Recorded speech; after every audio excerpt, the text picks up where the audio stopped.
मुलाकात करेंगे।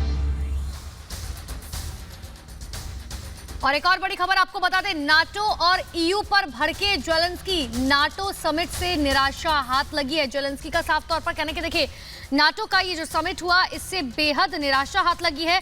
रूस के सामने हम सरेंडर नहीं करेंगे, युद्ध में सब अपना हित देख रहे हैं। जेलेंस्की ने ये बहुत बड़ी बात यहां पर कही है कि देखिए, सब जो है अपने अपने हित के हिसाब से इस युद्ध को देख रहे हैं और सब अपना हित साध रहे हैं, लेकिन हम रूस के सामने सरेंडर नहीं करेंगे। इतना ही नहीं, जेलेंस्की ने यह भी कहा कि नाटो समिट से हमें बेहद निराशा हाथ लगी है। 2 दिन पहले का आपको देखिए बयान याद होगा, जिसमें साफ तौर पर जेलेंस्की की तरफ से नाटो से यह पूछा गया था कि आप बता दीजिए कि आप हमें शामिल करेंगे नाटो में या नहीं करेंगे। इसी पर एक रिपोर्ट देखिए। 31 दिनों से रूस और यूक्रेन के बीच भीषण जंग जारी है। ना तो रूस रुकने को तैयार है, ना तो जेलेंस्की झुकने को तैयार है। नाटो के उकसाने पर रूस को आंख दिखाने वाले यूक्रेनी राष्ट्रपति जेलेंस्की को अब तक नाटो से निराशा ही हाथ लगी है। कल ब्रसेल्स में नाटो की बैठक के बाद निकले नतीजों से जेलेंस्की निराश है। नाटो के उकसाने पर अपना घर फूंकने को आमादा जेलेंस्की बार बार ठोकर खाने के बाद भी अमेरिका, नाटो और यूरोपीय यूनियन से मदद की आस लगाए हैं। जेलेंस्की को कहना पड़ा है कि नाटो और यूरोपीय देशों ने उन्हें फंसा दिया है और अब भी उन्हें उनके कुछ सार्थक कदमों का इंतजार है। जेलेंस्की अब सार्वजनिक तौर पर यह स्वीकार कर रहे हैं कि युद्ध के बहाने हर कोई अपने हितों को साधने में लगा है, लेकिन रूस के सामने यूक्रेन झुकने और अपनी संप्रभुता, स्वतंत्रता खोने को तैयार नहीं है। Bureau report, Republic Bharat. तो रूस और यूक्रेन युद्ध के बीच अमेरिका के राष्ट्रपति जो बाइडेन पोलैंड दौरे पर हैं। जो बाइडेन युद्ध भूमि से महज 100 किलोमीटर की दूरी पर है। बाइडेन के दौरे से अमेरिका ने रूस को साफ संदेश दिया कि यूक्रेन युद्ध की चपेट में अगर नाटो देश आए तो अमेरिका चुप नहीं बैठेगा। यह रिपोर्ट देखिए।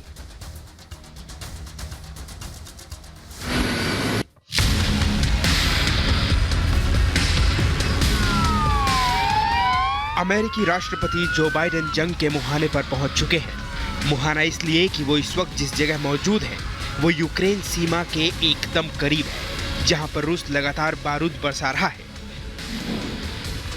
दरअसल जो बाइडेन पोलैंड पहुंचे हुए हैं। पोलैंड पर पुतिन का पारा पहले से ही चढ़ा हुआ है, क्योंकि पोलैंड यूक्रेन की लगातार मदद कर रहा है और पोलैंड के रास्ते ही यूक्रेन को सारी आर्थिक और सैन्य मदद पहुंचाई जा रही है, जो रूस को कतई रास नहीं आ रहा है।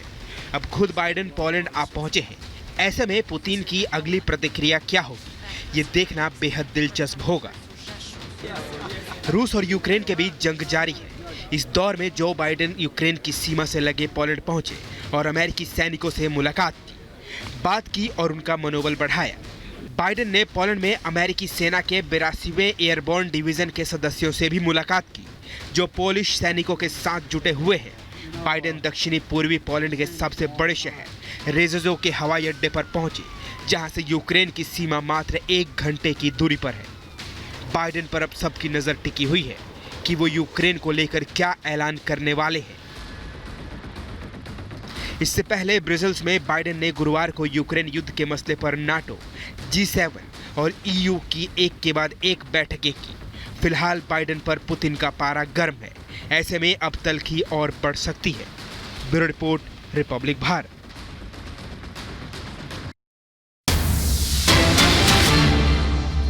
और बड़ी खबर इस वक्त की आपको बता दें, महायुद्ध के 30वें दिन रूस की तरफ से बड़ा दावा किया गया। यूक्रेन में पहले चरण का मिशन पूरा हो चुका है। पहले चरण का मिशन पूरा हुआ है, रूस की तरफ से कहा गया। रूस ने 30,000 सैनिक मारने का दावा किया। यह बड़ा दावा रूस की तरफ से किया गया। इतना ही नहीं, यूक्रेन के 30,000 सैनिक मारने का दावा जो है रशिया की तरफ से किया गया। यह बड़ा दावा अपने आप में बड़ी खबर इस वक्त की आपको बता रहे हैं। महायुद्ध के 30वें दिन रूस की तरफ से, यानी कि कल जो है रूस की तरफ से दावा किया गया था। आज 31वां दिन है और ये बड़ा दावा किया गया कि हमने पहले चरण का मिशन पूरा कर लिया है। 30,000 सैनिक मारने का दावा किया। जंग के 1 महीने बीत चुके हैं, लेकिन कीव पर कब्जे की लड़ाई अभी बाकी है। रूस लगातार यूक्रेन पर प्रचंड प्रहार कर रहा है और यूक्रेनी सेना भी पूरी ताकत से रूस का मुकाबला करने में जुटी है। रूस के मुताबिक यूक्रेन में युद्ध के पहले चरण का लक्ष्य अब हासिल कर लिया गया है। रूस ने दावा किया कि एक महीने की लड़ाई में यूक्रेन के 30,000 सैनिक मार दिए गए। वहीं यूक्रेन के 16 एयरफील्ड भी तबाह कर दिए गए। इसके अलावा यूक्रेन के 1587 टैंक को रूसी सेना ने पूरी तरह बर्बाद कर दिया है। हालांकि एक महीना बीत जाने के बाद भी रूस की सेना यूक्रेन पर कोई निर्णायक जीत हासिल नहीं कर पाई है। रूस के रक्षा मंत्रालय ने एक बार फिर चेतावनी देते हुए कहा है कि यूक्रेन को नो फ्लाइंग जोन घोषित करने की कोई गलती ना करे, वरना इसके गंभीर नतीजे होंगे। रूस ने अब तक युद्ध में अपने 1351 जवानों के मारे जाने और 1800 जवानों के घायल होने की पुष्टि की है। Bureau report, Republic Bharat. और एक और बड़ी खबर आपको बता दें, यूक्रेन के सैन्य ठिकानों पर हमला किया गया। अवदीवका में रूस की तरफ से गोलीबारी की गई है। बड़ी खबर इस वक्त क्या आपको बता रहे हैं, यूक्रेन के सैन्य ठिकानों पर हमला किया गया। अवदीवका में रूस की तरफ से गोलीबारी की गई है। बड़ी जानकारी इस वक्त की आपको दे रहे हैं। अवदीवका में रूस की तरफ से गोलीबारी की गई है। अवदीवका क्षेत्र में यूक्रेन के जो सशस्त्र बलों का ठिकाना था, वहां पर फायरिंग की गई और फायरिंग की तस्वीरें देखिए कि जानबूझकर सैन्य ठिकाने जो हैं उस पर हमला किया गया।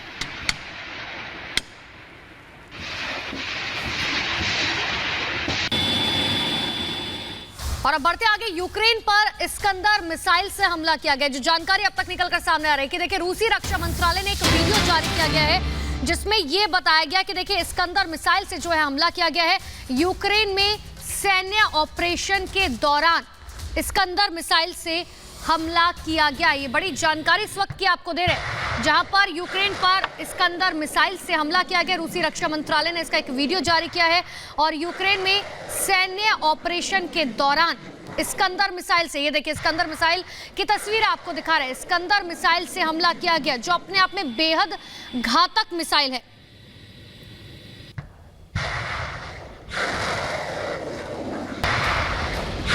भैया जी, यूक्रेन पर रूस का ताबड़तोड़ प्रहार जारी है। अब रूस ने यूक्रेन सीमा पर तबाही मचाने वाली इस्कंदर बैलिस्टिक मिसाइल भी बड़े पैमाने पर तैनात कर दी है।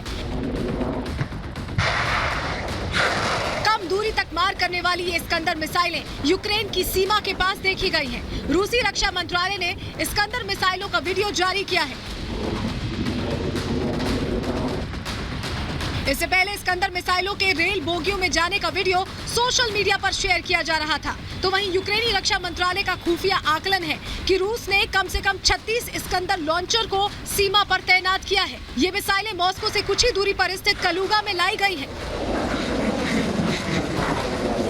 इस्कंदर मिसाइल की रेंज आधिकारिक रूप से 500 किलोमीटर है। एक मिसाइल करीब 700 किलो विस्फोटक अपने साथ ले जा सकती है। Bureau report, Republic Bharat.